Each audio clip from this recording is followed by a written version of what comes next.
Canada is the second biggest country on Earth, shares the longest border in the world, and has more lakes than every other country combined. In this video, we're covering 200 insane facts that will change how you see Canada. Most people think of Nova Scotia as a nice place for a summer drive.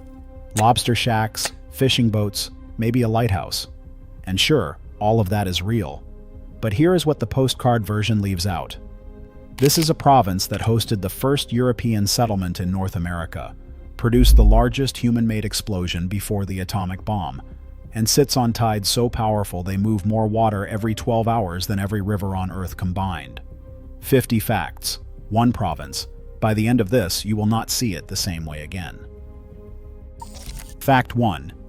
Nova Scotia is the second smallest province in Canada, covering just 55,284 square kilometers. To put that into perspective, you could fit it inside Ontario roughly 18 times. But here is where the map stops making sense. Its coastline runs 13,300 kilometers. That's more than double the entire width of Canada from east to west. The province is tiny in area and enormous in edge, which tells you immediately that this is a place defined not by its interior, but by where it meets the sea. Fact 2. Nowhere in Nova Scotia is more than 67 kilometers from the ocean. That is 42 miles. In a country where some provinces stretch so far inland that residents have never seen salt water, Nova Scotia makes landlocked living structurally impossible. You are always close to the water here, whether you want to be or not. Fact 3.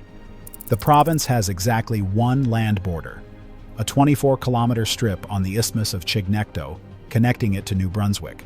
That's it. Everything else is ocean. Geographically, Nova Scotia functions almost like an island, tethered to the continent by a single narrow thread of land that a determined person could walk in an afternoon. Fact 4. Nova Scotia sits at exactly 45 degrees north latitude, the precise halfway point between the equator and the North Pole. Perfectly balanced between two extremes, and as you will see, this turns out to be a recurring theme for this province. Fact 5. Despite occupying just 0.6% of Canada's total landmass, Nova Scotia holds the second highest population density of any Canadian province, behind only Prince Edward Island. That is a lot of people packed into a very small space, and it explains why this province has punched so far above its weight throughout Canadian history.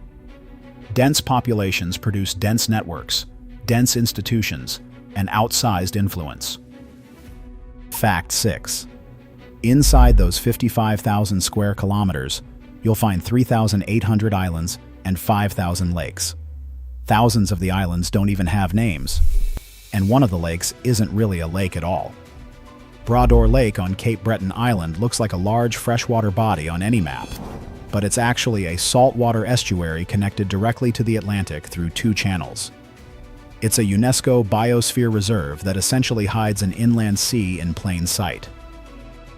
Cape Breton Island, that northern chunk of the province separated by the Strait of Canso, makes up nearly 19% of Nova Scotia's total land area. The only way to reach it by road is across the Canso Causeway, a 1,385-meter structure built from rock dumped directly into the strait. One causeway. One connection. The entire island's land link to the rest of Canada comes down to that single crossing, and one of the bodies of water flanking it does something you genuinely have to see to believe. We'll get there in a moment. Fact 8. The name Nova Scotia means New Scotland in Latin. It was given by Scottish colonizer Sir William Alexander in 1621, before Britain had actually secured control of the territory. He named it, drew the borders, and started issuing land grants for a colony that, at the time, was still French. The audacity of that move sets the tone for everything that follows in this province's history. So that's the physical frame, impossibly small, impossibly coastal, and already carrying a name claimed before the land was even won. Fact 9. The Bay of Fundy sits between Nova Scotia and New Brunswick, and it holds the world record for the highest tidal range on Earth. The difference between high tide and low tide reaches up to 16 meters, that's 53 feet. For reference, that's roughly the height of a 5-story building, appearing and disappearing twice a day, every day. Fact 10. Every 12.5 hours, approximately 160 billion tons of water flows in and out of that bay. To put that into perspective, that volume exceeds the combined daily discharge of every river on Earth. Every river. The Amazon, the Nile, the Yangtze, the Mississippi. Add them all together, and the Bay of Fundy still moves more water in a single tidal cycle. Fact 11. The reason it happens comes down to physics. The Bay of Fundy has a natural resonance period of roughly 13 hours, which almost perfectly matches the 12.5-hour tidal cycle of the Atlantic. Picture sloshing water in a bathtub. If you push at the right rhythm, the wave builds and builds. The bay does this on a planetary scale. The funnel shape concentrates the energy and the resonance amplifies it, so every tide compounds the one before it. It is a geological coincidence with consequences you can measure from shore. Fact 12. At low tide, you can walk across the ocean floor in certain parts of the Bay of Fundy. Pick up seashells, study exposed rock, stand where fish were swimming 6 hours earlier. Come back at high tide, and that same spot sits under 16 meters of water. The same patch of ground cycles between ocean floor and open sea every half day without stopping. Fact 13. The Shubenacadie River, which drains into the bay, experiences a tidal bore. When the tide rolls in, it pushes a wave upstream against the river's natural current, reversing the flow and creating a rapid that runs the wrong direction. The river fights itself twice a day. It is one of the more disorienting things you can watch in this province, and it happens on a schedule you can set your watch to. The water shaped the land. Now look at what the land produced. Fact 14. In 1605, French colonists established Port Royal on the shores of what is now Nova Scotia, the first permanent European settlement in North America. Not the eastern seaboard, not New England. Nova Scotia. That's 15 years before the Pilgrims ever stepped off the Mayflower at Plymouth Rock. The founding story most North Americans carry around in their heads starts in the wrong place. Fact 15. The broader region was called Acadia, covering roughly what is now Nova Scotia and New Brunswick. It was not a quiet colonial outpost. It was the first real battleground between France and Britain on this continent, the place where two empires collided before either had fully committed to North America. Fact 16. Between 1604 and 1710, Nova Scotia changed hands between France and Britain at least 6 times. 6 times in just over a century. No other territory on the continent was fought over with that kind of persistence, which tells you that both empires understood exactly what controlling this coastline meant strategically. Fact 17. In 1752, the Halifax Gazette became the first printed newspaper in Canada, produced on a half sheet of paper in a shop on Grafton Street in Halifax. The printing press arrived before most of the roads did. In 1848, Nova Scotia became the first British colony anywhere in the world to achieve responsible government. That meant elected representatives controlled the executive, not the governor appointed from London. Britain had an empire spanning the globe, and this small peninsula on the Atlantic coast was the first place that model cracked open. Every Commonwealth democracy that followed traces part of its lineage back to that moment. Fact 19. But not everything Nova Scotia produced in those centuries was a victory. In 1755, the British launched what became known as Le Grand Dérangement, the Acadian expulsion. Approximately 10,000 French-speaking Acadians were forcibly removed from their homes. Farms were burned. Families were loaded onto ships, with no say in where they were going. Fact 20. Some were sent to the British colonies along the eastern seaboard. Others went to England or France. A portion ended up in Louisiana, where, over generations, their culture blended with local conditions and produced a distinct identity. Those people became the Cajuns. The next time you hear Cajun music or eat Cajun food, you are touching something that started with forced deportation from a Nova Scotia farm. Fact 21. In 1783, The end of the American Revolution sent roughly 30,000 loyalists, Americans who had stayed loyal to the British Crown, flooding into Nova Scotia. The province's population nearly doubled in a short span, reshaping its towns, its politics, and its character in ways that persisted for generations. Fact 22. Among those loyalists were around 3,000 black loyalists who founded a settlement called Birchtown, near Shelburne. It became the largest free black settlement in North America at the time, but the promise did not hold. After years of poverty, broken land grants, and systematic discrimination, about 1,200 of them boarded ships in 1792 and sailed for Sierra Leone to build something new from nothing on a different continent. They left because staying had stopped being survivable. Nothing produced in those centuries, none of the wars, the expulsions, or the political breakthroughs, prepared Halifax for what was coming on December 6, 1917.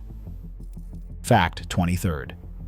On the morning of December 6, 1917, a French cargo ship called the SS Mont Blanc was moving through Halifax Harbor. She was carrying 2,300 tons of picric acid, 200 tons of TNT, and 35 tons of benzol. A Norwegian vessel called the Emo was moving in the opposite direction. They collided in the Narrows. The Mont Blanc caught fire and drifted toward the pier, burning for roughly 20 minutes while people gathered on shore to watch. Fact 24. Then she went off. The explosion that followed was the largest human-made explosion before the atomic bomb. Approximately 2,000 people were killed instantly. Around 9,000 more were injured. The entire Richmond district of Halifax, a dense residential neighborhood close to the waterfront, ceased to exist. In the seconds after detonation, the city had a hole in it where a community had been. Fact 25th. The physical reach of that blast is almost impossible to process without a map in front of you. An anchor from the Mont Blanc landed 4 kilometers away, windows shattered in Truro, 100 kilometers inland.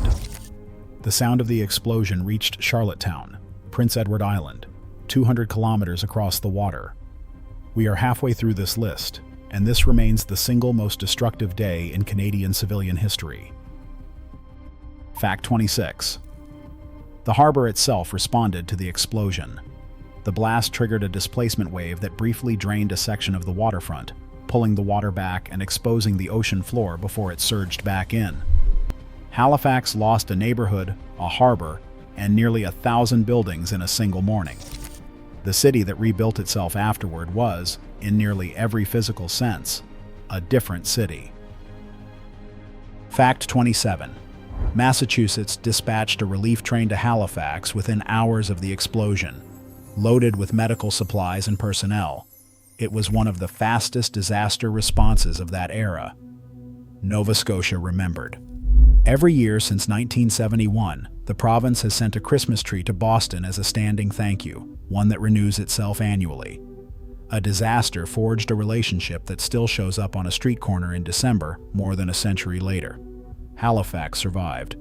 But the province's strangest story is not in the harbor, it is 300 kilometers out to sea. Fact 28. Sable Island is a crescent of sand sitting roughly 300 kilometers off the Nova Scotia coast. It runs 42 kilometers long and is just 1.4 kilometers wide at its broadest point. Over 350 confirmed shipwrecks lie in the waters around it, which earned it the name the Graveyard of the Atlantic. No harbor, no shelter, no safe approach. Just sand, fog, and current. Fact 29. The reason so many ships died there comes down to geometry. The island's sandbars extend outward beneath the surface, invisible at sea level. Captains navigating by sight would read open water ahead, and then find the hull grinding against sand before they could correct course. There was no warning and no recovery. The graveyard didn't announce itself. Fact 30. About 500 wild horses live on Sable Island right now.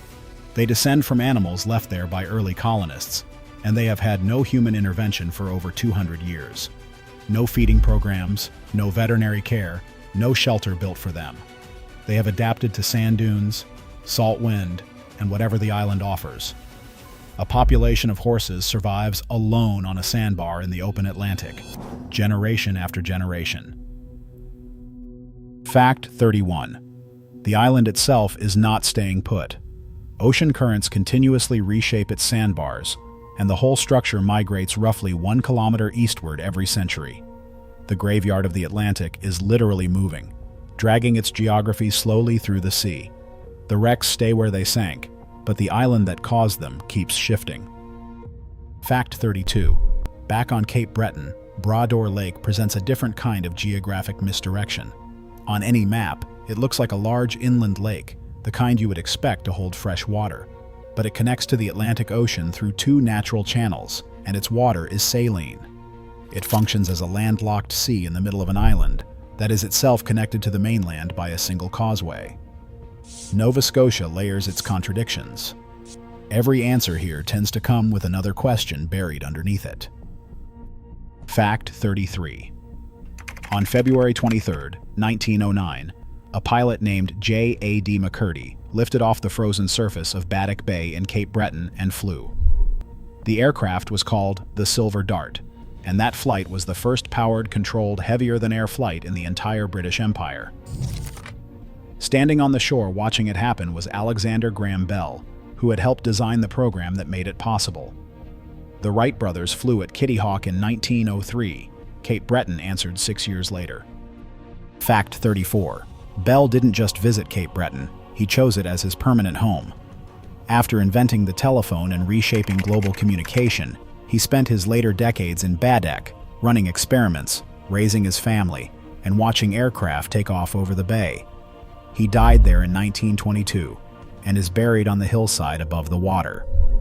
The man who invented the telephone is interred in a small Nova Scotia town most people drive past without stopping. Fact 35. Pull back from Cape Breton and head toward the Bay of Fundy coast, where the cliffs at Joggins tell a completely different kind of story. The Joggins Fossil Cliffs are a UNESCO World Heritage Site, sometimes called the Coal Age Galapagos. Embedded in those rock faces are fossils from 310 million years ago, from a time when Nova Scotia sat near the equator and was covered in tropical rainforest. Darwin referenced evidence from Joggins when building the case for his theory of natural selection. The same coastline with the world's highest tides also contains some of the world's most important fossils. That's not a coincidence. Those tides expose new rock face every single day, constantly uncovering what's preserved inside. Fact 36. Nova Scotia is the world's largest exporter of Christmas trees. Millions of trees leave this province every year for the United States and for overseas markets. The forestry conditions, the soil, the climate, and the species mix produce trees that dominate the global trade. A substantial share of the Christmas trees sold across North America started as seedlings in a Nova Scotia field. Fact 37th. 2 other exports tend to surprise people. Nova Scotia is the world's top exporter of wild blueberries and holds a dominant position in global gypsum supply. Gypsum is used in drywall, plaster, and cement production worldwide. A significant percentage of the walls inside buildings across North America contain rock pulled from Nova Scotia. The province is physically embedded in the infrastructure of the continent in ways that never appear on a map. Fact 38. In 1977, a lobster was hauled from Nova Scotia waters that weighed 20.14 kilograms, 44 pounds and 6 ounces. That is the largest lobster ever caught anywhere in the world. Nova Scotia already dominates the global lobster export trade, and it also holds the record for the biggest individual specimen ever recorded. The province does not just participate in this industry, it set the outer limit of what the species apparently produces. Fact 39th. Oak Island sits in Mahone Bay, a short distance from the mainland, and since 1795 people have been digging into it looking for buried treasure. That is over 230 years of continuous excavation, with no conclusive answer about what, if anything, is actually down there. Theories range from pirate gold to Templar relics to Shakespearean manuscripts. The hole keeps getting deeper, the claims keep evolving, and the digging has not stopped. It is the longest active treasure hunt in recorded history, and it is happening on a small island off the Nova Scotia coast. Fact 40. Kejimkujik National Park carries a designation as a dark sky preserve, one of the few places in eastern North America where light pollution drops low enough to see the Milky Way without optical equipment. A province this dense, this historically active, still holds pockets of genuine darkness. Fact 41. The Antigonish Highland Games have run continuously since 1863, making them the oldest Highland Games operating outside Scotland. They have run through 2 world wars, the Depression, and a pandemic. The tradition did not originate here, but it survived here longer than almost anywhere else it was planted. Fact 42. Sidney Crosby was born in Cole Harbour, Nova Scotia, on August 7, 1987. He became the youngest captain in NHL history at 19, and he spent the better part of 2 decades as the best player in the sport. He won multiple Stanley Cups, Olympic gold, and a Hart Trophy. You already know the resume. Fact 43. Nathan MacKinnon also grew up in Cole Harbour. He is a multiple Hart Trophy winner and is considered by many the best player in the league right now. 2 generational talents from the same town overlap in age by just 2 years. Cole Harbour has fewer than 25,000 people. To produce 1 player at that level would be a statistical anomaly. To produce 2 at the same time, from the same streets, defies any reasonable explanation. No one has a satisfying answer for why that town, why that window. Fact 44. Scotiabank, Canada's 3rd largest bank with operations in more than 30 countries and over 90,000 employees, was founded in Halifax in 1832. It didn't start as a global institution. It started as a small colonial bank in a port city. The name didn't even follow it when it expanded. Most Canadians use Scotiabank without connecting the name to the province that originated it. Fact 45. Sobeys, one of the country's largest grocery chains with over 1,500 stores operating under multiple banners, traces its roots to a Nova Scotia meat delivery business started in 1907. A man named J.W. Sobey bought a meat business in Stellarton. That single transaction became a national retail empire. The grocery aisle in your city very possibly connects back to a small town in Pictou County. Fact 46. Alexander Keith began brewing his India Pale Ale in Halifax in 1820. Keith was a Scottish immigrant who eventually became mayor of Halifax, and he held that position multiple times. His brewery has operated in some form for over 200 years. The beer outlasted the man, the political era, and several versions of the building it was brewed in. It is now one of the most recognizable beer labels in the country. Fact 47. 3 Canadian Prime Ministers came from Nova Scotia: Sir John Thompson IV, Sir Charles Tupper VI, and Sir Robert Borden VIII. A province holding 0.6% of Canada's land produced 3 of its first 8 heads of government. Borden led the country through the First World War. Tupper was one of the original architects of Confederation. The influence was structural, not incidental. Fact 48. Donair arrived in Halifax in the 1970s, brought by Lebanese immigrant Peter Gamalakos, who adapted the traditional doner kebab to local tastes with a sweet garlic sauce. It spread slowly, and then completely. Halifax eventually made it the city's official food, the only Canadian city with an officially designated dish. A street food from the Eastern Mediterranean became a civic identity marker on the Atlantic coast. Fact 49. The University of King's College opened in Halifax in 1789, making it the oldest university in Canada and the oldest English-language university in the British Commonwealth outside the United Kingdom. It was operating before Canada was a country, before Confederation, and before most of the institutions Canadians consider foundational even existed. Nova Scotia was educating people, while the rest of the country was still being mapped. Fact 50. Nova Scotia exports over $1 billion worth of seafood each year to more than 90 countries. But the quieter export has always been people. Hockey players who redefined the sport. Bankers who built institutions that span continents. Brewers, grocers, prime ministers, and pilots who flew the first airplane in the British Empire.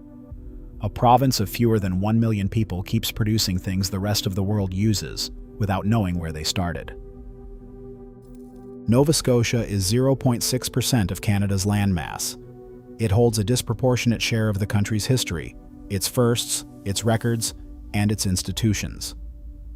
small on the map, everywhere in the consequences.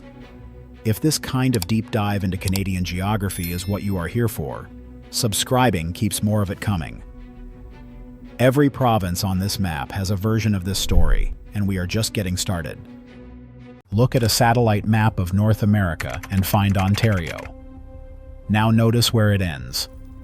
That southern border does not stop somewhere in the frozen middle of the continent the way most people picture it. It pushes down below the latitude of Northern California, past Rome, past the northern edge of the American Midwest, all the way to a point where the summers are long and genuinely warm.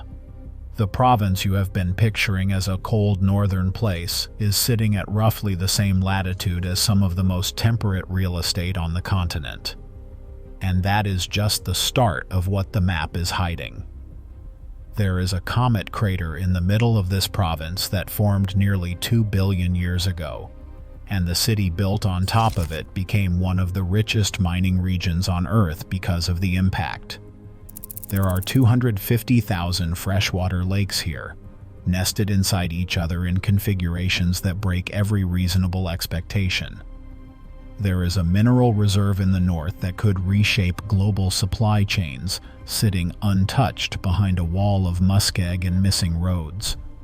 And the province that most Canadians think of as a political center of gravity is actually running two completely separate geographies under the same government, with almost nobody in one half ever setting foot in the other.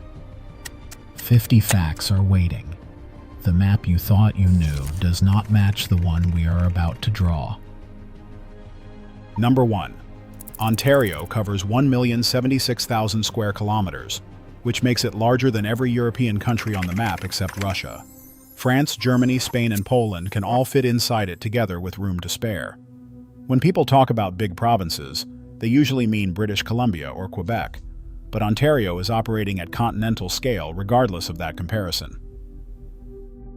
Number 2. To put the size into a reference most people actually feel, Ontario is roughly double the size of Texas. Everything is bigger in Texas, except Ontario. Number 3. Ontario's southernmost point, Pelee Island in Lake Erie, sits below the 42nd parallel north, which puts it further south than the northern border of California, and further south than Rome, Italy. This is not the frozen landscape most people outside Canada picture when they hear Ontario. The province's southern tip sits inside a genuinely mild, temperate zone. Number 4. 27 states in the United States are located partially or entirely north of Ontario's southernmost point. California is one of them. Number 5. Now flip to the north. Ontario's northernmost tip sits at roughly the same latitude as Edinburgh in Scotland. Not the high Arctic, not the edge of habitable land. The province stretches from near subtropical summer conditions in the south all the way up to the subarctic fringe in the north, and the overwhelming majority of that span is empty. Number 6. The north to south distance across Ontario equals the distance from its southern tip to Sanibel Island on Florida's Gulf Coast. Let that sink in. The vertical height of this single province matches the gap between Lake Erie and a Florida beach. Number 7. Almost the entire 2,700-kilometer border between Ontario and the United States follows rivers and lakes, with only about 1 kilometer of that border consisting of actual land. The rest is water. The boundary between these two jurisdictions is drawn almost entirely in blue. Number 8. Ontario shares that border with 5 U.S. states, Minnesota, Michigan, Ohio, Pennsylvania, where the border runs through Lake Erie, and New York. That is 5 separate American political jurisdictions touching a single Canadian province along a continuous frontier. Number 9. East to west, Ontario stretches as far as the gap between Toronto and Pensacola, Florida. Most people have only ever thought about this province's height on a map, not its width. Both dimensions are staggering. Number 10. Northern Ontario covers approximately 87% of the province's total land area, but only about 6% of Ontario's population lives there. The north is a vast resource frontier, with almost no permanent human settlement relative to its size. You could drop most of Western Europe into northern Ontario and still have empty space on the edges. People are almost entirely absent. Number 11. Ontario shares a maritime border with Nunavut. In James Bay, islands and river mouths create a jurisdictional boundary between the two territories, which surprises most Ontarians who've never had reason to look that far north on a provincial map. Ontario doesn't end at the top of the shield. It keeps going into the bay. Number 12. Ontario's name comes from Indigenous languages. The Huron word Ontario translates to Great Lake, while the Iroquoian Scanadario means sparkling water. That name was first recorded in writing in 1641, more than 2 centuries before Canada came into existence as a country. The place was named and known long before anyone in Europe had drawn its borders. The shape of this place is not just about land, though. The water is where the numbers go from large to genuinely hard to believe. Number 13. Ontario has roughly 250,000 freshwater lakes. If you tried to visit a different one every single day, you would need nearly 700 years to work through the list. That number is not a rounding estimate. It is a genuine count of distinct bodies of fresh water sitting inside one province's borders. Number 14. Manitoulin Island in Lake Huron is the world's largest freshwater island, covering 2,766 square kilometers. Luxembourg, a sovereign European nation with its own government and seat at international tables, is slightly smaller. Manitoulin isn't a geographic footnote. It's a record holder sitting in the middle of a Great Lake, surrounded entirely by fresh water on every side. Number 15. Manitoulin Island itself contains 108 lakes on its surface. So the structure here is a freshwater island inside a freshwater lake, covered in freshwater lakes. That is not a trick of language. That is what the terrain actually looks like from the air, and it only gets stranger from there. Number 16. Inside one of those lakes on Manitoulin sits Treasure Island, also known as Mindamoya, which holds the title of the world's largest island in a lake on an island in a lake. 4 layers of nested geography, all stacked inside each other in the middle of Ontario. The Canadian Shield does not just hold water, it arranges it in configurations that seem almost deliberate. Number 17. Ontario touches 4 of the 5 Great Lakes: Superior, Huron, Erie, and Ontario itself. The only one it does not border is Lake Michigan, which lies entirely within the United States. 4 of the 5 largest freshwater lakes on the planet have Ontario on at least one of their shores. Number 18. The 5 Great Lakes together hold approximately 21% of the world's entire fresh surface water. Not groundwater, not ice caps, not ocean water locked in desalination plants. This is surface fresh water, accessible and liquid, sitting in lakes that Ontario borders on 3 sides. The province has a direct stake in the largest fresh surface water on Earth. Number 19. Ontario's total share of global freshwater reserves runs at roughly 20%. To put that in geopolitical terms, water scarcity is already a driver of conflict in dozens of regions across the planet, and Ontario sits on top of a reserve that most of those regions cannot even imagine. That's not scenery. That's strategic depth. Number 20. The St. Lawrence Seaway connects Ontario directly to the Atlantic Ocean, letting ocean-going ships travel more than 3,700 kilometers inland from the open sea all the way to Thunder Bay in northwestern Ontario. The province does not just border water. It functions as an inland seaport, with deep draft vessels from Rotterdam and Hamburg docking at grain terminals in a city that most people could not locate on a blank map. That brings us to 20 facts. 30 left, and the next section is where the province stops being impressive and starts being genuinely ancient. Number 21. The Horseshoe Falls at Niagara on the Canadian side drops 57 meters, with a crestline stretching nearly 800 meters wide. The falls have moved roughly 11 kilometers north from their original position at Queenston, eroding backward through the escarpment at about 30 centimeters per year over 12,000 years. What tourists photograph today is a waterfall mid-migration, and it has been moving north since the last ice age ended. Number 22. Up to 75% of the water flowing toward Niagara Falls is diverted before it reaches the lip, going instead into hydroelectric generating stations on both sides of the border. At night, and during off-peak tourist seasons, that diversion climbs even higher. Most visitors have never seen the falls running anywhere near full natural capacity. What they are watching is a managed performance, engineered to look wild, while most of the river quietly powers a grid somewhere behind the tree line. Now look underneath all that water. Number 23. More than half of Ontario's land area sits on the Canadian Shield, one of the oldest geological formations on the planet. Parts of it date back 4 billion years, which puts them within geological spitting distance of Earth's formation itself. Most of what you're standing on in northern Ontario was already ancient before the first multicellular life appeared anywhere on Earth. Number 24. Sudbury sits inside the second largest confirmed meteorite impact crater on the planet.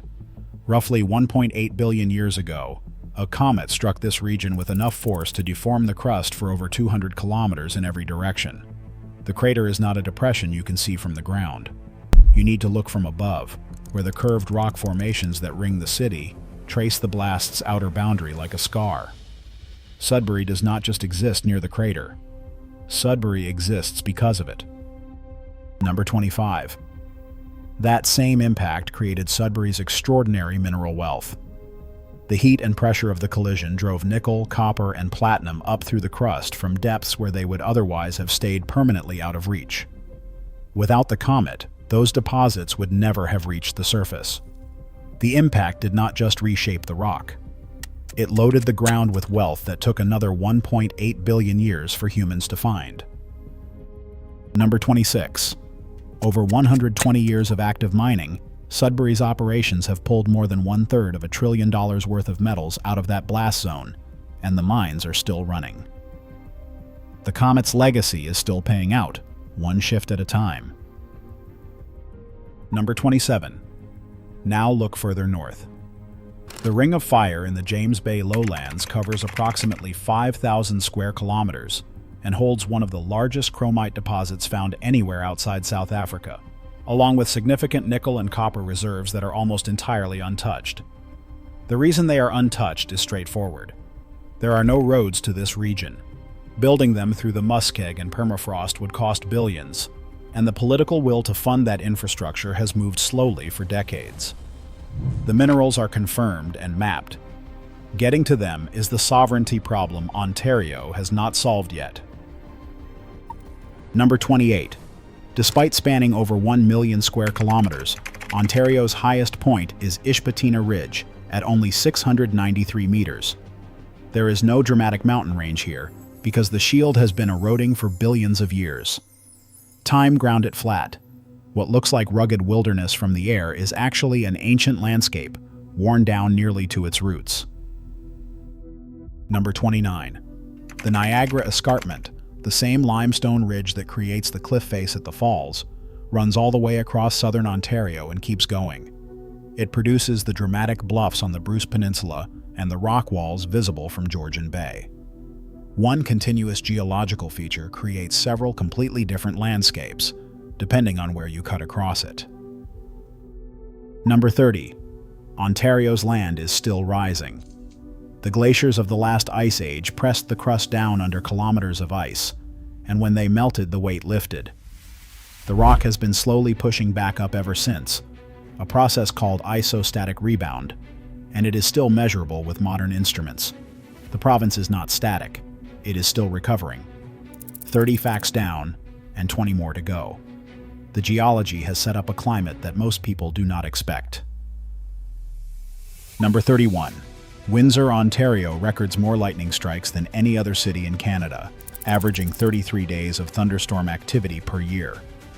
The combination of warm air pushing up from the south and the moisture sitting over Lake Erie turns Windsor into Canada's lightning capital. It is not a reputation the city advertises, but the numbers are consistent year after year. Number 32. Ontario averages 11 confirmed tornado touchdowns per year, and in both 2006 and 2009, the province recorded 29 tornadoes in a single year. Most people associate tornadoes with flat American farmland in Kansas or Oklahoma, but southern Ontario's geography sits directly in the path of the same atmospheric conditions that drive those storms across the border. The funnel clouds don't check the passport before they touch down. Number 33. Northern Ontario can reach -40 degrees Celsius in winter. At that temperature, exposed skin freezes in under 5 minutes, and diesel fuel thickens in engine lines. The province spans from near subtropical summer heat in the south to conditions that rival the Russian interior in the north. Both extremes happen in the same administrative unit, governed from the same legislature in Queen's Park. Number 34. The Great Lakes operate as their own weather factory. When cold Arctic air crosses the warmer lake surfaces in late autumn and early winter, it picks up enormous amounts of moisture and then drops it as snow on the downwind shores. Some communities in Ontario's snowbelt receive more than 3 meters of snow in a single season. That's not annual accumulation, gradually building up. That's a wall of white arriving in concentrated bursts, driven by a system the lakes generate entirely on their own. Number 35. Hurricane Hazel struck southern Ontario in October 1954, killing 81 people in the Toronto region alone. It remains one of the deadliest natural disasters in Canadian history. The storm was so destructive that Toronto completely redesigned its flood management infrastructure in the years that followed, rerouting rivers and buying out floodplain properties. The land that killed people in 1954 is now conservation areas and parks, which is how a city encodes a disaster into its geography without putting a sign on it. Number 36. Ontario's Carolinian Forest Zone in the southwest is the most ecologically dense forest in Canada. It contains tree species like black gum, tulip tree, and sassafras that do not grow anywhere else in the country. The zone covers less than 1% of Canada's total land area, but holds roughly 40% of Canada's at-risk species. A tiny patch of the province is doing conservation work that the rest of the country cannot replicate. Number 37th. Polar bears range along Ontario's Hudson Bay coastline near communities like Moosonee and Attawapiskat. The Hudson Bay lowlands in northern Ontario is one of the largest peatland systems on Earth, a vast and mostly inaccessible carbon sink that stores an amount of organic material that climate researchers track at a global scale. The same province where people commute on Highway 401 also has polar bears on its coastline. Most Ontarians will never see either end of their own province. Now look at who built a civilization on top of all this. Number 38.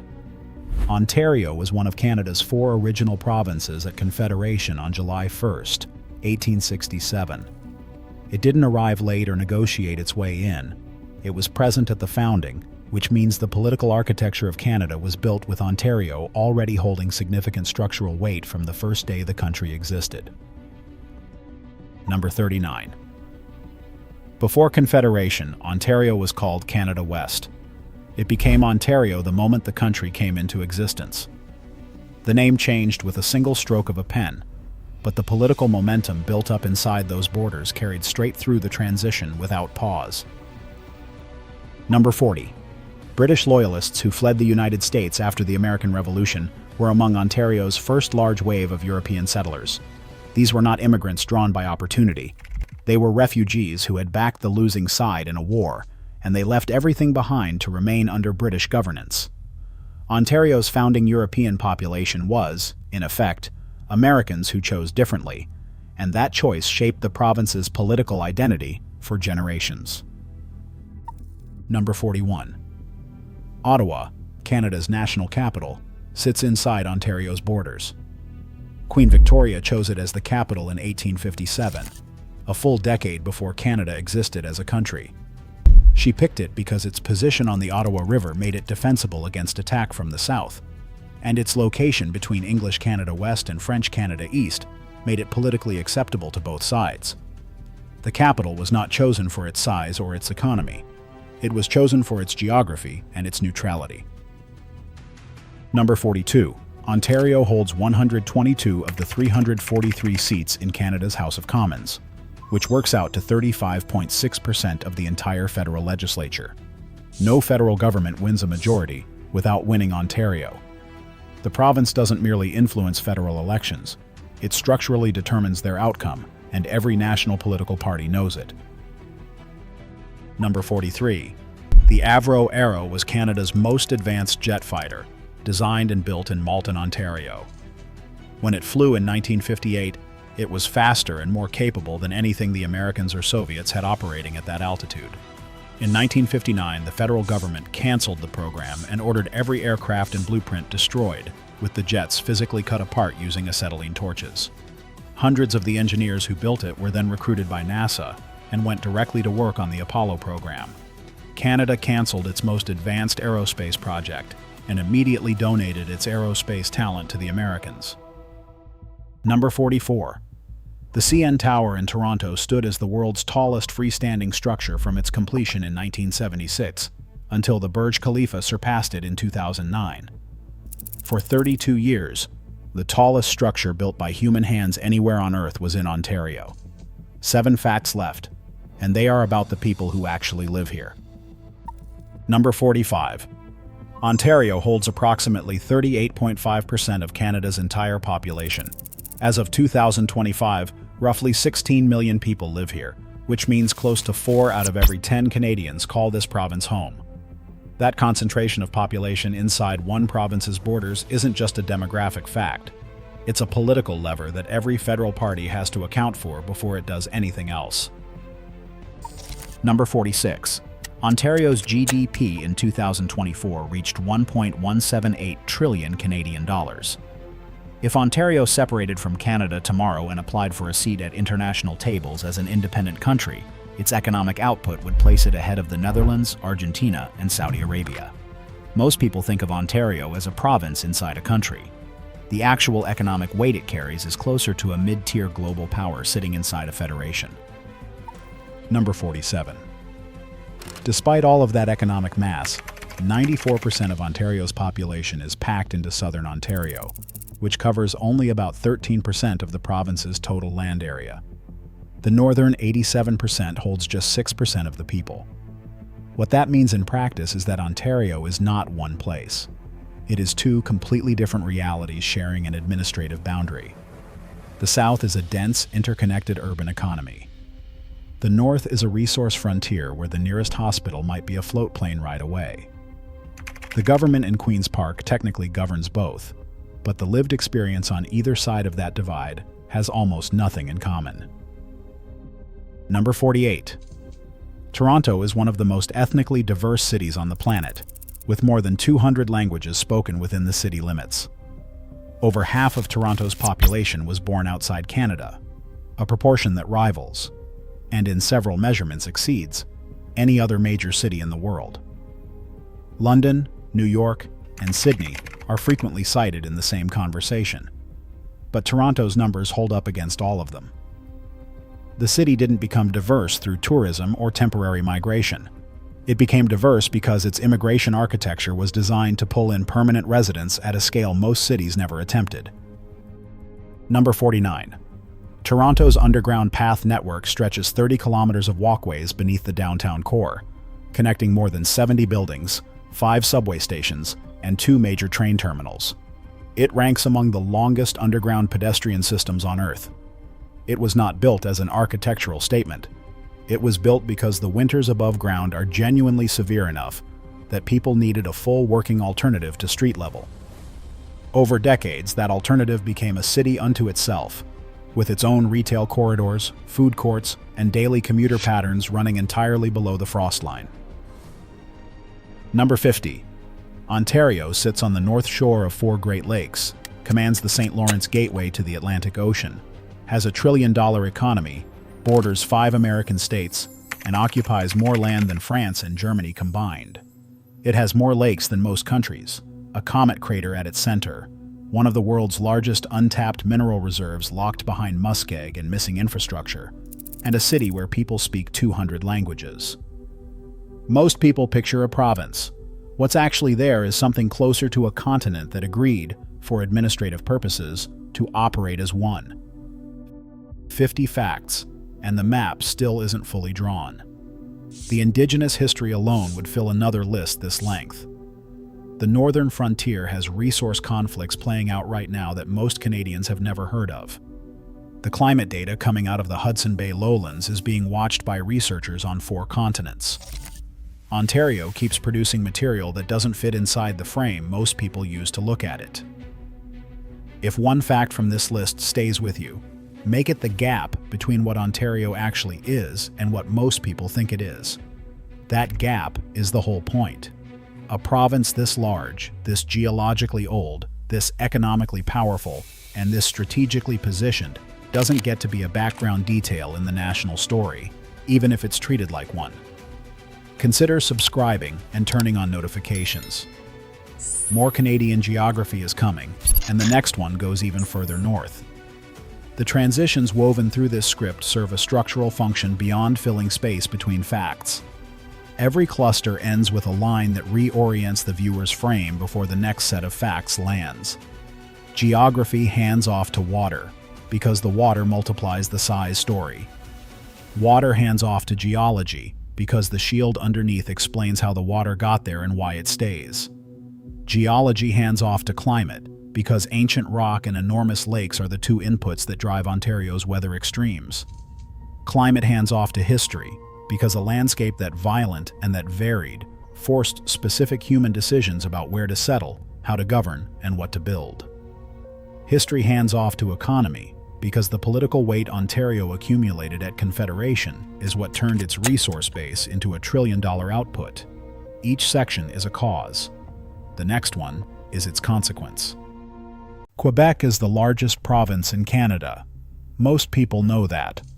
Most people do not know that Quebec is larger than Alaska, larger than all 5 Scandinavian countries combined, or that it generates enough electricity to power its entire economy and still sell the surplus to New York and Boston. Most people do not know that Montreal was once the largest city in Canada and the financial capital of the country, or that the St. Lawrence River carries ocean-going ships 3,700 kilometers into the continental interior, or that Quebec came within 0.6% of voting to leave Canada entirely in 1995. These are 50 facts about Quebec. Not myths to debunk, but true facts, the kind that reframe how you understand one of the most consequential pieces of land in North America. We are starting with the geography, working through the history and the economy, and ending somewhere that will change how you think about the province's future. Hit subscribe before we start. We do this every week, and you will not want to miss what is coming next. Number 1. Quebec is larger than Alaska. Quebec covers 1,542,056 square kilometers. Alaska covers 1,518,800 square kilometers. Most people treat Alaska as synonymous with immensity, but Quebec is larger by about 23,000 square kilometers, roughly the size of New Hampshire. Quebec is the largest province in Canada and the second largest political subdivision in North America after Nunavut. Number 2. Quebec has more fresh water than any other province. The province contains roughly 500,000 lakes and 4,500 rivers. The James Bay watershed alone drains nearly 1 million square kilometers of boreal forest. The total volume of fresh water on the surface of Quebec exceeds that of any comparably sized region on Earth that is not a polar ice cap. Number 3. The St. Lawrence Seaway allows ocean ships to travel 3,700 kilometers inland. Open ocean vessels, cargo ships carrying grain, steel, and manufactured goods, can sail from the Atlantic Ocean all the way to Duluth, Minnesota. They pass through the Gulf of St. Lawrence, upriver past Quebec City and Montreal, through the Great Lakes, and into the industrial heartland of North America.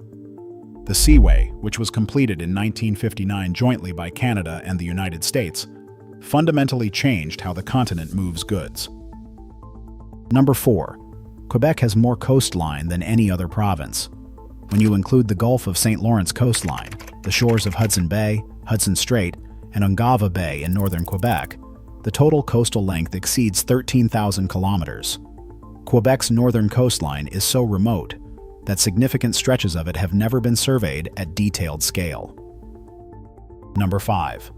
Northern Quebec was under ice, 1 kilometer thick, as recently as 10,000 years ago. The Laurentide ice sheet covered virtually all of Quebec during the last ice age.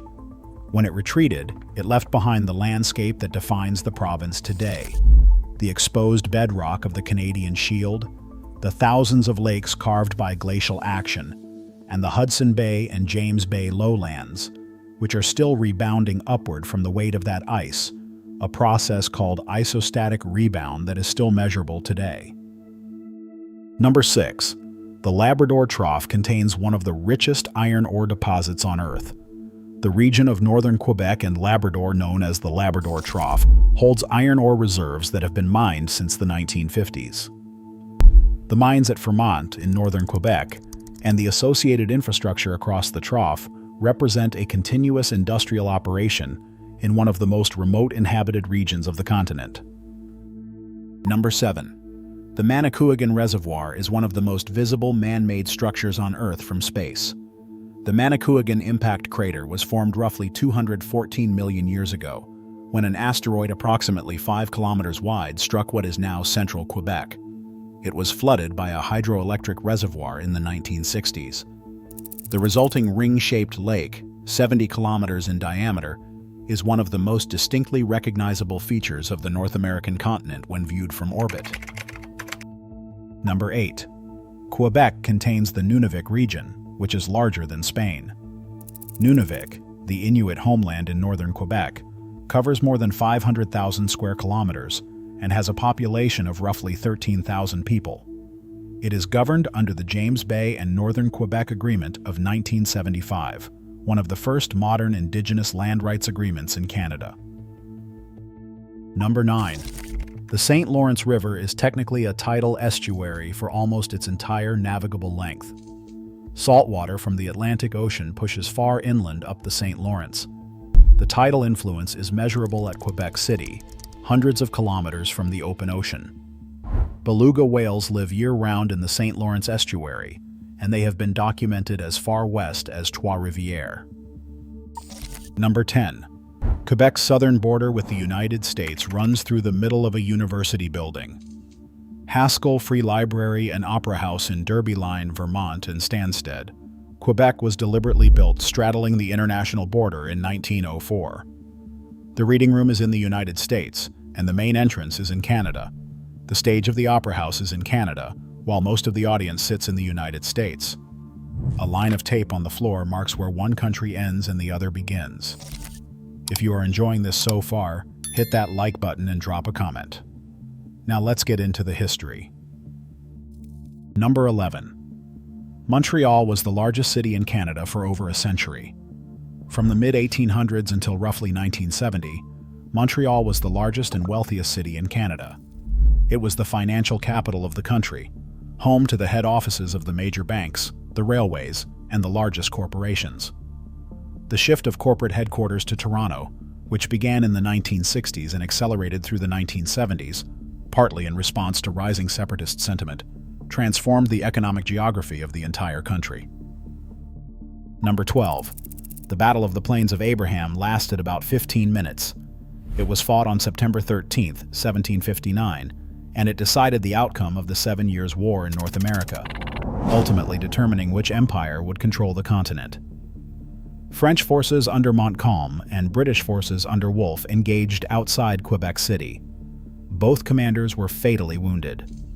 When the French broke and retreated, New France's fate was effectively sealed. Both generals died within days of the engagement. Number 13. New France was founded in 1608, before the Pilgrims landed at Plymouth Rock. Samuel de Champlain founded the settlement at Quebec City in 1608. The Pilgrims reached Plymouth in 1620. French colonization of the St. Lawrence Valley predates the founding of New England by more than a decade. The French presence in North America predates that. Cartier had sailed the St. Lawrence in 1534. Number 14. The Quiet Revolution transformed Quebec society in about a decade. Between roughly 1960 and 1970, Quebec went from one of the most religiously conservative societies in North America, with the Catholic Church controlling education, hospitals, and much of social life, to a secular, modernizing society with a state-run education system, public health care, and a pension plan. The transformation was called the Quiet Revolution because it was accomplished through legislation rather than violence, but its speed and thoroughness were not quiet at all. Number 15. The October Crisis of 1970 was the only time in Canadian history that the War Measures Act was invoked during peacetime. In October 1970, FLQ, the Front de Libération du Québec, kidnapped British diplomat James Cross and Quebec Cabinet Minister Pierre Laporte. Prime Minister Pierre Trudeau invoked the War Measures Act, suspending civil liberties across Canada and deploying the military in Quebec. Laporte was murdered. Cross was eventually released. Over 400 people were arrested, most of whom were released without charge. These events defined a generation of Quebec politics. Number 16. The 1995 Quebec referendum was decided by 50,000 votes. Of approximately 4.6 million votes cast, the no side, which favored remaining in Canada, won by 50.58% to 49.42%. The margin of victory was approximately 54,000 votes. Had the outcome been reversed, Canada as currently constituted would not exist. Number 17. The Chateau Frontenac in Quebec City is the most photographed hotel in the world. By some counts, Chateau Frontenac, the turreted railway hotel that dominates the skyline of Old Quebec City, is photographed more times per year than any other hotel on Earth. Its position above the cliffs of Cap Diamant and its unmistakable architecture have made it a global icon for a city that most people outside Canada underestimate. Number 18. Quebec City's fortification walls are the only remaining fortified city walls in North America, north of Mexico. The walls surrounding Old Quebec City, built and expanded by both French and British colonial forces between the 1690s and the 1870s, are the province's surviving city fortifications, and they are a UNESCO World Heritage Site. Number 19. French was an official language of Canada's Parliament before Confederation. The Act of Union of 1840 briefly prohibited French in Parliament after the failed rebellions of 1837 and 1838. It was restored before Confederation. The Official Languages Act of 1969 formalized French and English as equal official languages at the federal level, but French-speaking Canadians had been fighting for that recognition since the province of Quebec joined Canada in 1867. Number 20. The Laurentian Mountains are among the oldest mountain ranges on Earth. The Laurentians, which stretch across the Shield Country north of Montreal and Quebec City, were formed between 540 million and 1 billion years ago, more than twice the age of the Rocky Mountains. They have been so thoroughly eroded over geological time that they now appear as gentle hills rather than dramatic peaks, but the rock exposed in them is some of the oldest accessible bedrock in the world. Number 21. Quebec generates 94% of its electricity from hydropower. Unlike most jurisdictions in North America that rely heavily on natural gas, coal, or nuclear power, Quebec's electrical grid runs almost entirely on water. The James Bay Hydroelectric Project, one of the largest such projects in the world, alone generates more electricity than the entire country of New Zealand consumes. Number 22. Hydro-Quebec is the largest electricity exporter in North America. The provincial Crown Corporation sells electricity to New England, New York, and Ontario in quantities that have made it a structural component of those regions' grids. New England in particular relies on Quebec hydropower to meet demand during periods of peak consumption, and contracts for that electricity have been politically contentious on both sides of the border.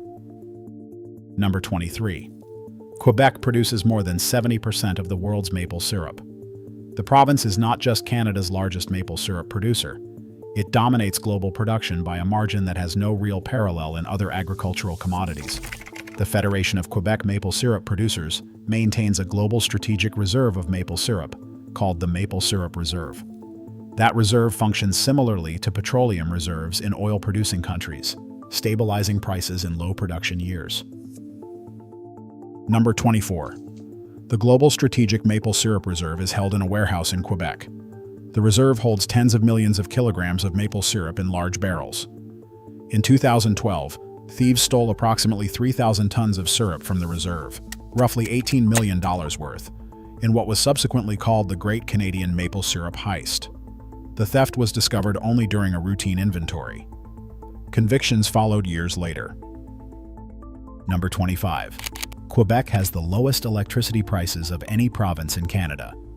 Because of its hydroelectric capacity, and because Hydro-Quebec is a public utility whose profits return to the provincial government, residential electricity in Quebec costs roughly a third of what it costs in Ontario, and about a quarter of what it costs in Alberta. These low electricity prices are a significant structural advantage for energy-intensive industries, and they have attracted aluminum smelting, cryptocurrency mining operations, and data centers to the province. Number 26. Quebec is one of the world's leading producers of aluminum. Aluminum smelting requires enormous amounts of electricity, and Quebec's cheap, clean hydropower has made it one of the world's major aluminum-producing regions. The aluminum industry has been a pillar of the Quebec economy since the early 20th century, concentrated in the Saguenay-Lac-Saint-Jean region and along the St. Lawrence. Number 27. Montreal has the largest underground city in the world. The RASO, Montreal's underground pedestrian network, connects over 80 buildings, 60 residential complexes, 1,200 stores, 200 restaurants, and 40 bank branches through 33 kilometers of underground corridors. It was designed primarily to allow movement between buildings in winter without going outside. Tens of thousands of Montrealers go to work, shop, eat, and return home without ever stepping onto the street. Number 28. The Montreal Metro uses rubber-tired trains, not steel wheels on steel rails. When the Montreal Metro opened in 1966 for Expo 67, it became one of the first metro systems in the world to use pneumatic rubber tires on concrete guideways rather than traditional steel wheels on steel rails. The system is quieter, accelerates faster, and can handle steeper grades than conventional metros. The technology was borrowed from the Paris Metro, and the Montreal system was entirely designed by a French engineering team. Number 29. Bombardier, headquartered in Montreal, is one of the largest aircraft and train manufacturers in the world. The company that started in Quebec's eastern townships building snowmobiles in the 1940s became a global transportation manufacturer. The Bombardier Q400 turboprop, the C-Series jet now called Airbus A220, and the hundreds of commuter rail systems Bombardier has supplied around the world all trace their corporate origins to a Quebec workshop. Number 30. Quebec's film and television industry is the largest French-language entertainment market outside of France. Montreal and Quebec City support an entertainment ecosystem, studios, writers' rooms, distribution networks, and talent pipelines that produces film and television for a French-language global audience of over 300 million people. Quebec is not just a market for French-language content. It is a major producer of it. We're at the halfway point. Give this video a like if you're learning something, and let's keep going. Number 31. Quebec is the only jurisdiction in North America where French is the sole official language at the provincial level. Federal bilingualism applies across Canada, but within Quebec's own provincial government, courts, and public institutions, French is the only official language.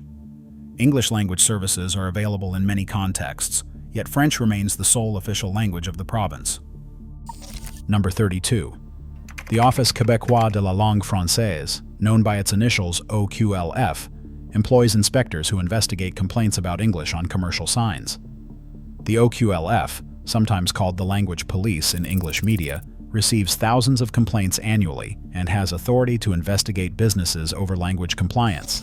The inspectors have been the subject of international news coverage and considerable satire, but the agency is also a serious institutional expression of a genuine political commitment. Number 33. More people speak French as a first language in Quebec than in all other Canadian provinces combined, by a factor of 30. Quebec has approximately 6.4 million French first-language speakers. The total of French first-language speakers in all other Canadian provinces and territories is roughly 950,000. French outside Quebec is a meaningful cultural and political fact, but numerically, Quebec is where Canadian Francophonie lives. Number 34. Quebec. French preserves vocabulary, syntax, and pronunciation patterns from 17th century Norman and Parisian French that have since evolved differently in France. Speakers of European French and Quebec French can understand each other, but the accents, idioms, and informal vocabulary are different enough that radio announcers and television presenters in France sometimes subtitle Quebec French content. Number 35. The Quebec Charter of the French Language, known as Bill 101, passed in 1977. Bill 101 required French to be the language of the workplace, commercial signage, and the public administration. It required immigrants and their children to attend French language schools unless a parent had been educated in English in Canada. The bill transformed the linguistic character of Montreal within a generation, shifting the city from a functionally bilingual commercial environment to a primarily French language one. Number 36. The term Québécois is both an ethnic and a civic identity. In Quebec political discourse, Québécois has been used in two overlapping senses. One sense is as a term for ethnic French Canadians whose families have been in Quebec since the colonial period. The other sense is as a civic term encompassing anyone who lives in Quebec regardless of origin. The tension between those two definitions has been central to Quebec political debates about nationhood, immigration, and inclusion for decades. Number 37. Montreal has one of the largest Anglophone minority communities of any city whose dominant language is French. Approximately 13% of Montreal's population, around 260,000 people, identify English as their first language, and another large portion of the population is bilingual. The English-speaking community has its own institutions, hospitals, universities, and media organizations that have existed continuously for over 2 centuries. Number 38. McGill University in Montreal is regularly ranked among the top universities in the world. Founded in 1821, McGill operates entirely in English in the middle of a French-speaking city and province, and has consistently placed in global top 100 university rankings. It has produced 7 Nobel laureates, 2 Canadian prime ministers, and an extraordinary list of scientists and academics from around the world. Number 39. The name Quebec comes from an Algonquin word meaning where the river narrows. The word in the Algonquian languages, Quebec, described the narrowing of the St. Lawrence River at the point where Quebec City now stands.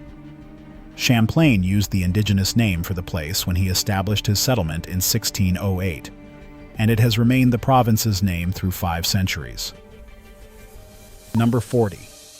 Over 1 million Quebecers emigrated to New England from 1840 to 1930. The period of mass emigration known as La Grande Hémorragie, the Great Hemorrhage, saw over 1 million French Canadians leave Quebec for the mill towns of Massachusetts, Connecticut, Rhode Island, and other New England states. Their descendants, known as Franco-Americans, still represent a significant portion of the population in cities like Lowell, Woonsocket, and Manchester. 10 facts left. The natural world of Quebec is one of the most underappreciated in Canada. Number 41. Quebec's boreal forest is one of the largest intact forest ecosystems remaining on Earth. The boreal forest of northern Quebec covers hundreds of thousands of square kilometers and represents one of the largest carbon sinks in North America. It is home to woodland caribou, wolverines, black bears, wolves, and species of migratory birds that breed in these forests and winter across South America. Number 42. The St. Lawrence Estuary has one of the most accessible beluga whale populations in the world. A resident population of approximately 900 beluga whales lives year-round in the St. Lawrence Estuary, and this is one of the few places in the world where saltwater beluga whales can be observed from the shoreline. The Saguenay and St. Lawrence Marine Park protects the core of their habitat. Number 43. The Saguenay Fjord is the southernmost fjord in the Eastern Hemisphere and one of the longest in North America. The Saguenay River's fjord section runs approximately 100 kilometers, with depths exceeding 270 meters in some places. The combination of cold salt water at depth and fresh river water at the surface creates nutrient upwelling that supports the exceptional marine biodiversity of the Saguenay and St. Lawrence confluence. Number 44. The Ungava Peninsula in northern Quebec is one of the least visited places in Canada. The Ungava Peninsula, the large landmass projecting into Hudson Strait in northern Quebec, has no roads, no towns beyond the indigenous communities of Nunavik, and receives almost no tourism. Its coastline faces some of the strongest tidal currents in North America. Ungava Bay tides can exceed 7 meters. It is one of the most extreme and least known environments in the country. Number 45. The Parc de la Gaspésie in the Gaspé Peninsula hosts caribou at the southernmost range of any woodland caribou population in North America. The Gaspésie woodland caribou are a distinct and isolated population, surrounded by human development on all sides. They survive in the high peaks of the Chic-Choc Mountains, the southernmost truly alpine terrain in eastern Canada. They are critically endangered. The population numbers fewer than 100 animals. Number 46. The James Bay lowlands of Quebec are among the most important shorebird staging areas in the Western Hemisphere.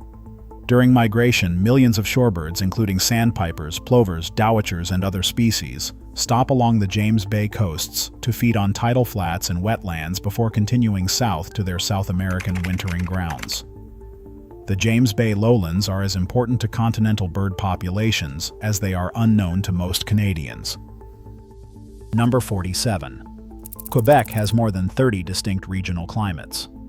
From the continental climate of the Laurentians, to the maritime-influenced climate of the Gaspé Peninsula, to the subarctic conditions of Nunavik, Quebec's geography creates more distinct climatic zones than most countries. Kuujjuaq in northern Quebec averages a January temperature of -24 degrees Celsius. Montreal's January average is -10 degrees Celsius. Both are in the same province. Number 48. The Jacques-Cartier River Valley in the Laurentians was scoured by glaciers to a depth of nearly 600 meters. The valley of the Jacques-Cartier River north of Quebec City represents some of the most dramatic glacially carved terrain in accessible eastern Canada. The walls of the valley rise nearly 600 meters above the river floor, creating a landscape that resembles a fjord, but sits deep in the continental interior. Number 49. The Hudson Bay coast of Quebec, known as the Bay James Coast, is technically accessible by the most remote road in Quebec. Route 109, which runs north to Radisson and the James Bay Project infrastructure, crosses hundreds of kilometers of boreal wilderness with no service stations and no communities between certain points. Driving the James Bay Road is considered one of the more serious road trips in eastern Canada, for precisely this reason. Number 50. Quebec's total area of protected land and water increased dramatically under a 2021 biodiversity commitment. Quebec has committed to protecting 30% of its territory by 2030 under the Kunming-Montreal Global Biodiversity Framework. As of 2024, the province has protected approximately 23% of its territory. That is a total area larger than most countries in the world. The boreal forests, tundra, and coastal ecosystems being protected in Quebec represent one of the largest conservation commitments in North American history. 50 facts. 1 province. The largest in Canada, a place that produces most of the world's maple syrup, sits at the entrance to a continent via the St. Lawrence, came within 54,000 votes of leaving Canada, and holds water and power reserves that shape the energy and freshwater security of the entire northeastern portion of North America. If you want to keep looking at Canada this way, subscribe and turn on notifications. There is a lot more map left to look at. Number 21st on this list contains 100,000 snakes in a single location. Number 25th involves 60,000 beluga whales. And number 50 explains why this province, which almost nobody outside of Canada could find on a map, may be the most strategically important piece of land in the country's Arctic future. These are 50 facts about Manitoba. You'll be surprised more than once. If you like these geography deep dives, make sure to hit subscribe before we get into this. Manitoba sits at the exact longitudinal center of Canada. Not approximately, not roughly, but the precise mathematical midpoint of the country from east to west. For that reason, it was called the Keystone Province when it joined Confederation, the keystone being the central stone in an arch that holds everything else in place. Take that stone out and the whole structure falls. When Manitoba officially joined Canada on July 15, 1870, it was tiny. The original province measured 130 miles east to west and 110 miles north to south, roughly the size of a large county. The press immediately began calling it the postage stamp province. It was meant as a joke, but the name stuck permanently, and that tiny square was about 1/18 of the province's current size. Fact 3. Manitoba wasn't handed to Canada, it was won through resistance. Louis Riel, a Métis leader from the Red River settlement, organized the Red River Rebellion after the federal government tried to absorb the territory without consulting the people living there. Riel's government negotiated the Manitoba Act of 1870, which created the province. Without that resistance, there might not have been a province of Manitoba at all. Fact 4. The name Manitoba comes from an indigenous word, most likely from the Cree Manitobu, meaning the narrows of the Great Spirit. It refers to the narrow section of Lake Manitoba where the wind causes the water to produce a wailing sound. Indigenous peoples believe the sound was the voice of Manitou, the Great Spirit. The province is literally named after a place where a lake spoke. Fact 5. Manitoba covers 650,000 square kilometers, larger than the entire country of France. Yet fewer than 1.5 million people live there. And to put that in perspective, Paris alone holds more people than the entire province, packed into a city about 1,000th the size of Manitoba. Most of that vast space is wilderness, water, and boreal forest, with virtually no permanent human presence for hundreds of kilometers at a stretch. Fact 6. 1/6 of Manitoba's total surface area is fresh water. The province contains more than 100,000 lakes. The water surface alone covers roughly 94,000 square kilometers, an area comparable in size to Portugal. If you were to drain all of Manitoba's lakes, you would lose an amount of water equal to the entire country of Portugal. Fact 7. Lake Winnipeg is the 11th largest freshwater lake in the world by surface area, covering 24,514 square kilometers. That's bigger than the entire country of Israel. It stretches 435 kilometers from tip to tip, which is longer than the drive from Paris to Brussels to Amsterdam. For a province that most people consider unremarkable, it contains one of the world's genuinely massive bodies of water. Fact 8.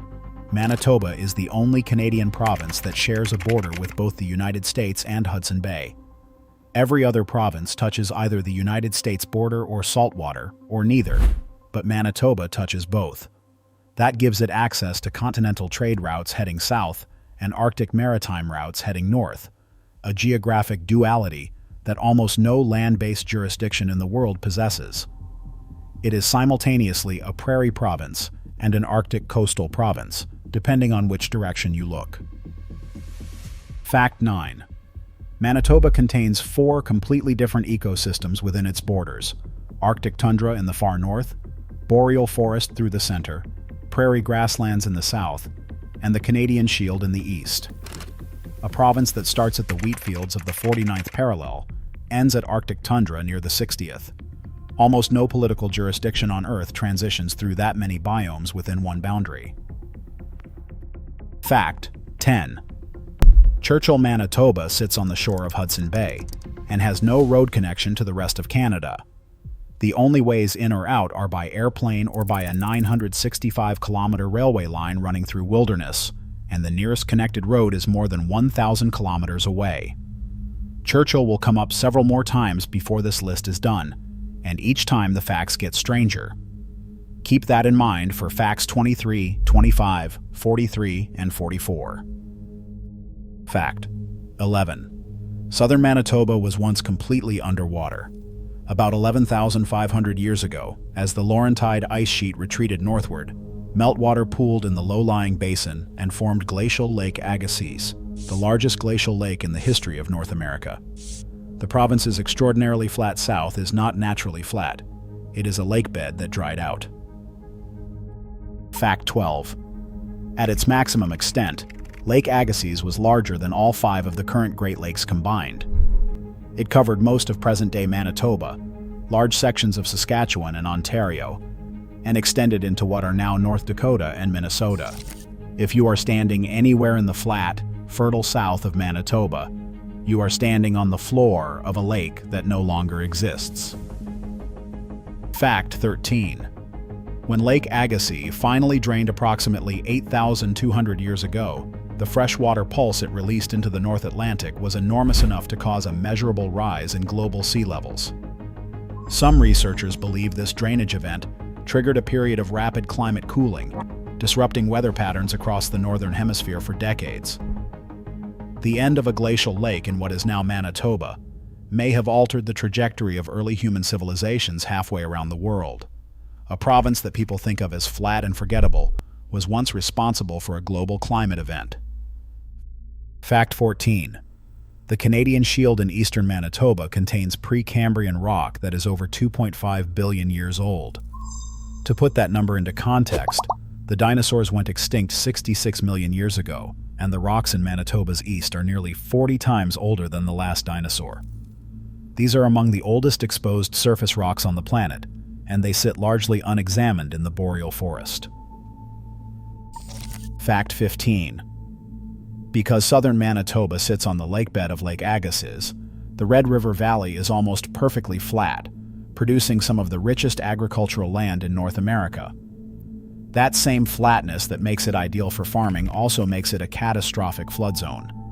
The Red River flows north, so spring melt reaches the lower sections of the river before the upper sections can drain, and the river has destroyed parts of Winnipeg multiple times. Fact 16. To protect Winnipeg from recurring Red River floods, Manitoba built the Red River Floodway, a 47-kilometer channel that diverts floodwater around the city. Completed in 1968, it ranks among the biggest earth-moving projects in Canadian history. The floodway has protected Winnipeg from hundreds of millions of dollars in flood damage since its completion, and it was expanded significantly after the catastrophic 1997 flood. Fact 17. Manitoba has been continuously inhabited for over 10,000 years. As soon as the glaciers retreated, people moved in. The Cree, Ojibwe, Assiniboine, Dakota, and Dene nations built complex trade networks, political structures, and cultural traditions across the province over thousands of years before any European arrived. Manitoba's human history is 10 times longer than Canada's political history. Fact 18. The Forks in Winnipeg, where the Red River meets the Assiniboine River, has been used as a meeting and trading place for at least 6,000 years. Today, it is a public market and historic site, but below the current surface sits one of the longest used human gathering sites in central Canada, a place people have come to trade, meet, and negotiate for longer than the pyramids have existed. Fact 19. For 200 years, a single London-based company controlled all of Manitoba. The Hudson's Bay Company, granted a royal monopoly in 1670, held exclusive trading rights over the entire drainage basin of Hudson Bay, a territory called Rupert's Land that covered 3.9 million square kilometers, roughly 40% of modern Canada. One company, headquartered in England, owned the equivalent of half a continent. The Hudson's Bay Company still exists today, operating as a department store chain, and the company that once ran a private empire the size of India now sells clothing in shopping malls. Lake Manitoba, with a surface area of 4,624 square kilometers, is one of the largest lakes in Canada. It rarely appears in lists of world-famous lakes because it sits in the shadow of Lake Winnipeg. But together with Lake Winnipeg and Lake Winnipegosis, Manitoba's three major southern lakes hold a significant portion of North America's accessible surface fresh water, and none of them get the name recognition they deserve. That was the geology and the water. Now we get to the part of the list where things start living in Manitoba, and the species that chose this province have no interest in being unremarkable. Fact 21st. The Narcisse snake dens in Manitoba contain the largest known concentration of snakes in the world. Every spring, up to 100,000 red-sided garter snakes emerge simultaneously from a network of limestone caverns located 6 kilometers north of the town of Narcisse. They have been denning there since before any settlement existed in the region. This is not a zoo or a sanctuary. It is a natural phenomenon, and it is the biggest gathering of snakes on Earth. Fact 22. When the snakes emerge from their dens, they form massive mating balls, where a single female is surrounded by dozens of males, all competing at once, with ratios reaching 100 males to 1 female. You can visit this in person in spring in Manitoba and watch it from a walking path above the dens. The province of Manitoba contains a spectacle that rivals anything in the Serengeti, and most people outside Canada have no idea it exists. Fact 23rd. Churchill, Manitoba is the recognized polar bear capital of the world. Every October and November, polar bears gather along the coast of Hudson Bay near Churchill, waiting for the sea ice to form so they can begin their annual hunt. The bears spend summers on land, fasting, and then move toward the coast as temperatures drop. Churchill sits exactly where their migration route hits the water, which is why the bears concentrate there in numbers large enough to be reliably observed. Fact 24. Churchill is the southernmost location in the world where polar bears can be reliably observed in the wild during their seasonal migration. Most polar bear habitat is deep in the Arctic, effectively inaccessible to anyone without significant expedition logistics. Churchill is close enough to the south that it is still reachable by train. It functions as a window between the accessible world and the Arctic, and it happens to be in Manitoba. Fact 25. Each summer, approximately 60,000 beluga whales congregate in the Churchill River estuary and the western waters of Hudson Bay, making this the largest beluga migration in the world. The belugas arrive from June through August, and you can kayak among them. They are curious animals that approach boats. The largest concentration of beluga whales on Earth spends its summer in the river mouth of a Canadian prairie province. That's halfway through this list, and it has not stopped being strange yet. Fact 26. Churchill sees the northern lights an average of 300 nights per year. Combined with polar bears in the fall, belugas in the summer, and the aurora in any season, Churchill is the only place on Earth where a single traveler can realistically see all three within one trip. No other location on the planet offers that combination within the same square kilometer. Churchill has a population of roughly 900 people, sits at a latitude that would be unreachable by road, and somehow hosts a greater concentration of major natural phenomena than most national parks on the continent. Fact 27th. Wapusk National Park, just southeast of Churchill, protects one of the world's most important polar bear maternity denning areas. Female polar bears dig dens in the frozen permafrost in late fall to give birth during winter. Wapusk means white bear in Cree. The park was established specifically to protect this denning habitat. It covers 11,475 square kilometers. It ranks as one of the largest national parks in eastern Canada. Fact 28th. Manitoba lies along one of the busiest bird migration flyways in North America. Every spring and fall, tens of millions of birds, including extremely rare whooping cranes, hundreds of waterfowl species, and Arctic breeding shorebirds, pass through Manitoba's wetlands and lakes. The province's 100,000 lakes function as a continental refueling network for migratory birds. Without Manitoba's wetlands, several species would face significantly higher extinction pressure. Fact 29th. Riding Mountain National Park in southwestern Manitoba is home to one of the few remaining free-roaming bison herds in the province. The park also sits on the Manitoba Escarpment, the most dramatic geological feature in the Canadian prairies, a ridge that rises abruptly from the flat plains below and was used as a navigation landmark by Indigenous peoples for thousands of years. The park protects over 3,000 square kilometers of mixed forest, grassland, and wetland. Fact 30. Manitoba's boreal forest in the north is one of the few remaining areas in North America with viable wolverine populations. Wolverines need enormous, roadless territories. Individual animals can roam hundreds of kilometers. Manitoba's north still provides that space. The same wilderness that makes northern Manitoba economically marginal makes it ecologically irreplaceable. Facts 31 through 40 shift from what Manitoba contains to what it produces, generates, and exports. The numbers in this section should not belong to a province with 1.5 million people. Winnie the Pooh is named after Winnipeg, Manitoba. In 1914, a Canadian soldier from Winnipeg, Lieutenant Harry Colborne, bought a black bear cub in White River, Ontario.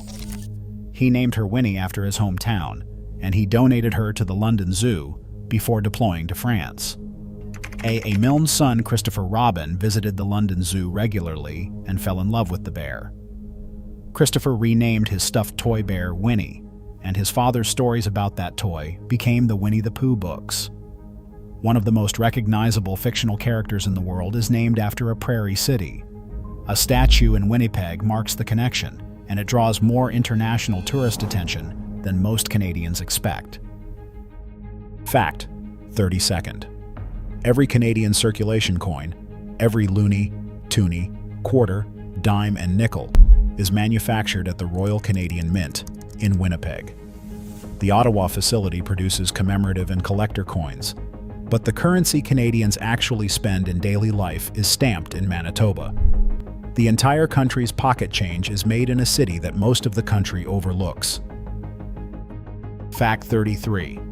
Winnipeg held the title of Slurpee Capital of the World, awarded annually by 7-Eleven, for more than 22 consecutive years. The city consumes more Slurpees per capita than any other city on Earth, and this happens in a place where winter temperatures regularly drop to -40 degrees Celsius. The population that endures some of the harshest winters on the continent also drinks more frozen beverages than anywhere else in the world. There is no logical explanation for this, and that is part of what makes it worth noting. Fact 34.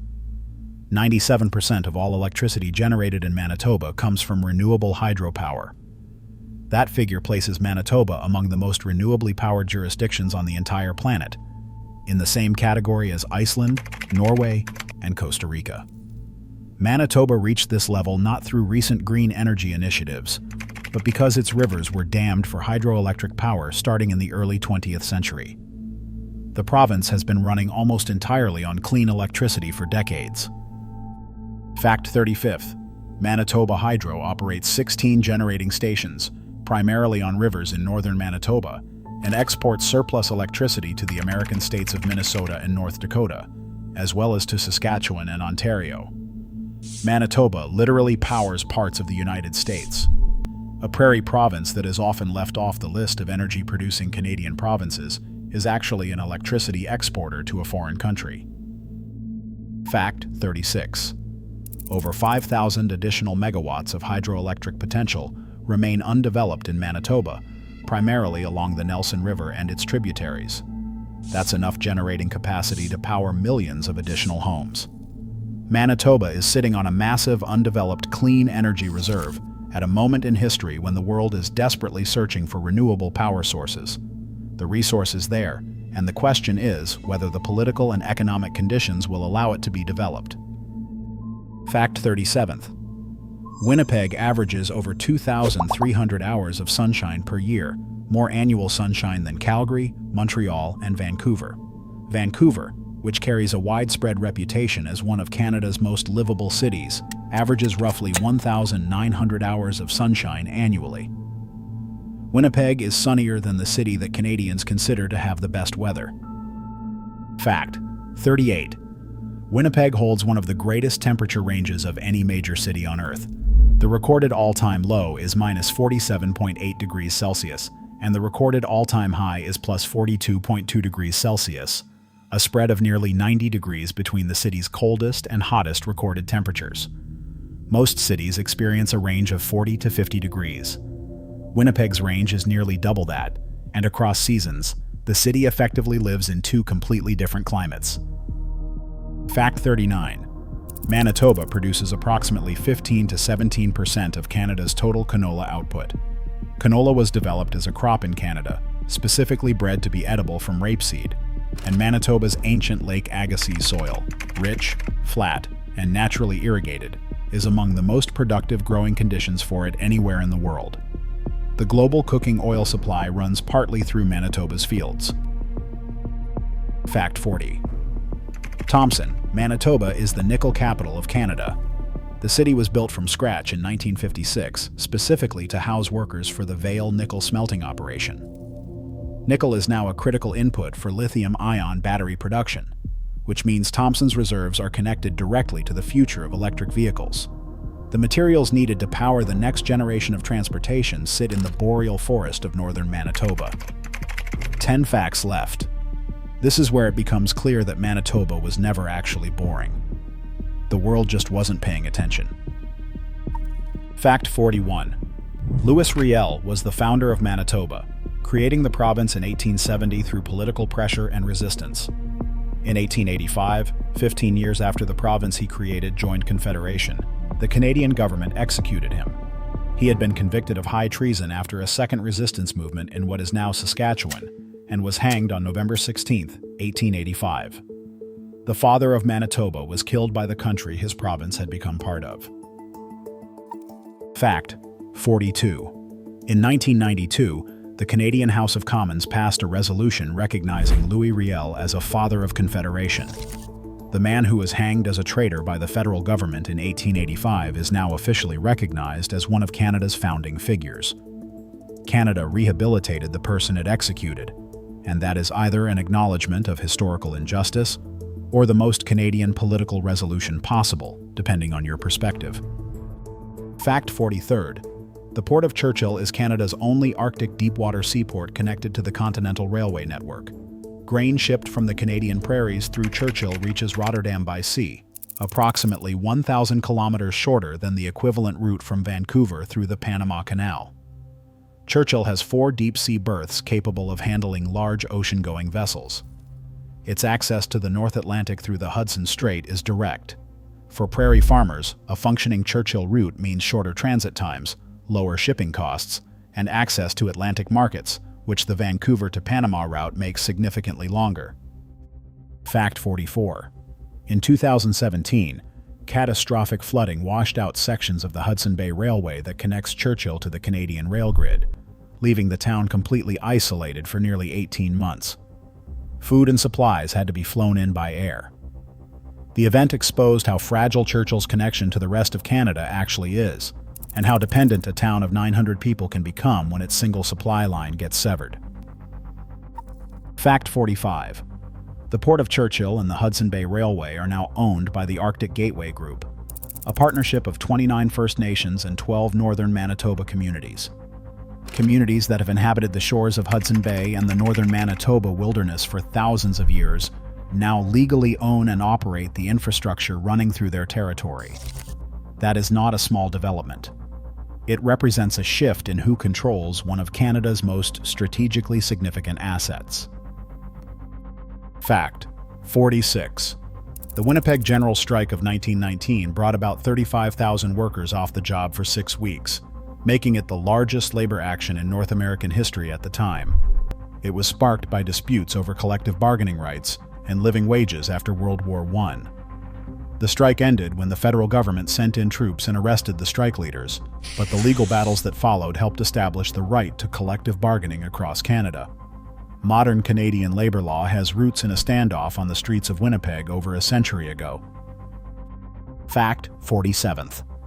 In 1875, Icelandic immigrants settled the shores of Lake Winnipeg and established New Iceland, a self-governing republic within Canadian territory that published newspapers in Icelandic, maintained its own courts, and operated independently for several years before being formally absorbed into Canadian governance. Gimli, Manitoba, the center of that settlement, remains home to the largest Icelandic community outside of Iceland itself. Manitoba once contained a functioning Icelandic republic. Fact 48.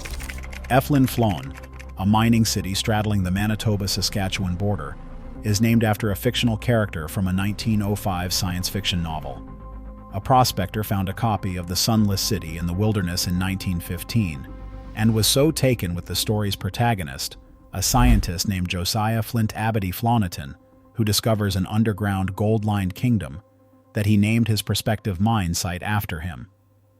The character's name was shortened to Flin Flon on the official maps.